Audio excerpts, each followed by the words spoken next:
Welcome to Lab 7.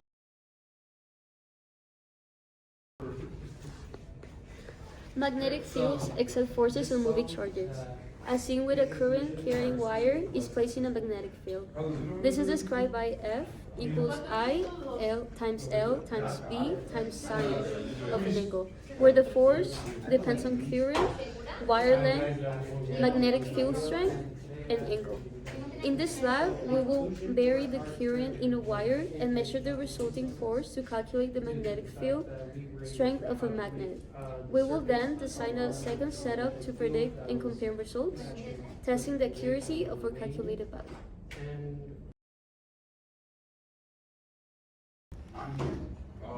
Okay, so the materials we are going to use in this lab are this scale right here. We're going to use this magnet. We're going to use this wire, the stand, and this red cable, and this black cable. And then we're going to use this GW Laboratory DC Power Supply Model GPS 1850.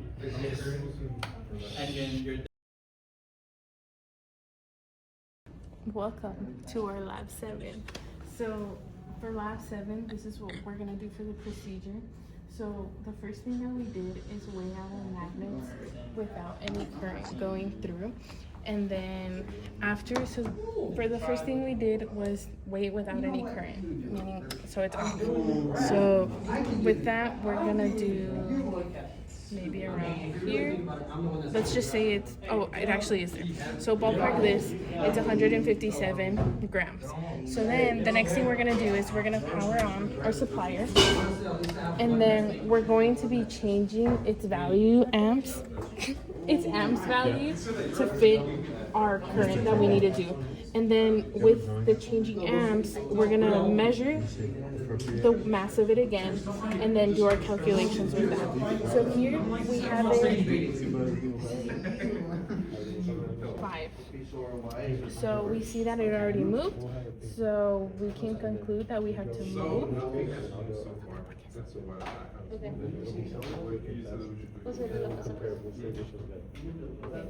Okay, so we're already balanced here, so that means we have a new mass, and with that we do our calculations.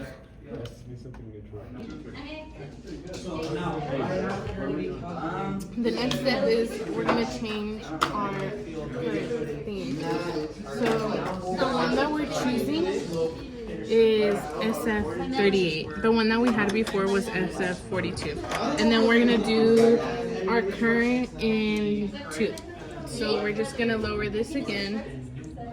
Make sure it's not touching. And then turn on. And then just set it up to 2. Sure. And then just measure again.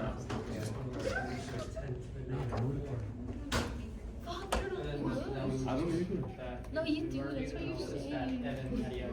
Learn. Dude, let's do things. You said it. I'm agreeing. So it's 156.5. Yeah.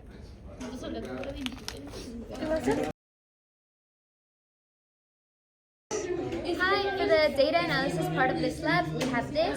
So the first table we did was we performed the experiment with different currents on the same part, and then we got the measured mass and then the difference in mass, so the recorded mass after, and we also got the force, multiplying that by the gravity, and here we were able to plot current and force to get this graph. With the rise over run, we were able to get the slope for the next graph. So here we have just the linear relationship between the forces and the concurrent. So these are the values that we would need. And then for the next graph, we were calculating the magnetic field. So this is the slope that we calculated with the other one. This is our L value. And this is multiplied times 2. This is the length, and it's multiplied by 2 because it's double wired. And then we got the B, which is this one over this one. So M over L, because this is the formula. So we just got the B from this formula. Then we have our percent error. So from here, we performed another experiment. These are the values of the new experiment. From this, we calculated the experimental magnetic force. And then we got the theoretical one using these values I, L, and V, and we had a 0% error. Woo! And what other? Oh, we're discussing the last two questions. So, in what other ways can you know the percent error of your experiment? My team and I concluded that if you perform the experiment under perfect conditions in a vacuum, and then you perform the conditions and conditions that we performed it in, you'd be able to calculate the percent error from perfect conditions and from real life conditions. And then the second question is, if you experiment with different circuits, could this significantly change your magnetic field? Why or why not? We don't think so because you're using the same magnet. Thank you.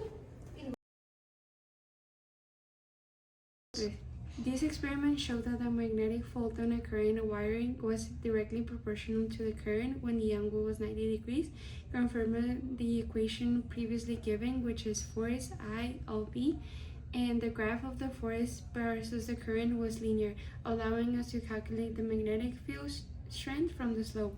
Using this value, we predicted and measured a new force, and the percent error showed reasonable accuracies.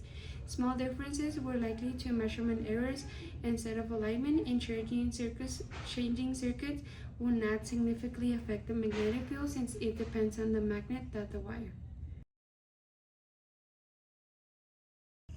As for the credits of this lab experiment, Emily was in charge of doing the introduction, and then Alan was in charge of doing the materials, Gabriela Ruiz was in charge of running the procedure, and Gabriela Mariscal was in charge of running the data and analysis, and myself, I was in charge of recording the video and then also doing the